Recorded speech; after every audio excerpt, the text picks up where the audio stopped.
दोस्तों, क्या आप जानते हैं कि भारत की लोकसभा को निम्न सदन यानी कि लोअर हाउस क्यों कहते हैं?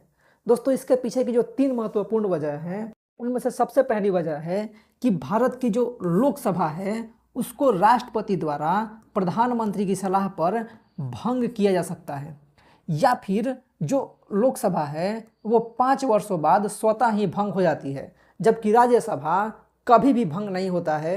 1952 में इसकी पहली बार गठन की गई थी और आज तक वो चल रहा है। इसके अलावा अगर दूसरी जो बात करें वो ये है कि इसके जो सांसद होते हैं वो जनता के द्वारा सीधे तौर पर चुने जाते हैं, यानी कि जनता वोट देती है और ये चुन लिए जाते हैं। जबकि जो राज्यसभा के सदस्य होते हैं, राज्यसभा के एमपी होते हैं, उनको चुना जाता है विधायकों के द्वारा या फिर राष्ट्रपति द्वारा मनोनीत किया जाता है। ठीक है, तो उनको बड़े लोग चुनते हैं, तो इसीलिए उसको बड़ों की सभा कहा जाता है, इसको जनता की सदन कहा जाता है। और तीसरा और सबसे महत्वपूर्ण वजह यह है कि भारत की जो संसदीय परंपरा है या संसदीय सिस्टम है वो ब्रिटेन से बहुत ज़्यादा प्रभावित है। ठीक है, हमारे यहाँ पहले ब्रिटेन का शासन था, तो ये ब्रिटेन से प्रभावित है। और ब्रिटेन में क्या है कि वहाँ पर भी 2 हाउस है, 2 सदन है। एक को कहते हैं हाउस ऑफ लॉर्ड्स, ठीक है, बड़ों की सभा, जो कि हमारे यहाँ राज्यसभा की तरह होता है।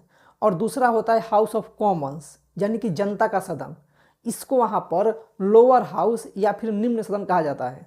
ठीक है, तो इसीलिए उसी परंपरा को या उसी नाम को भारत में भी थोड़ा सा यूज किया गया और लोकसभा को निम्न सदन और राज्यसभा को उच्च सदन कहा गया।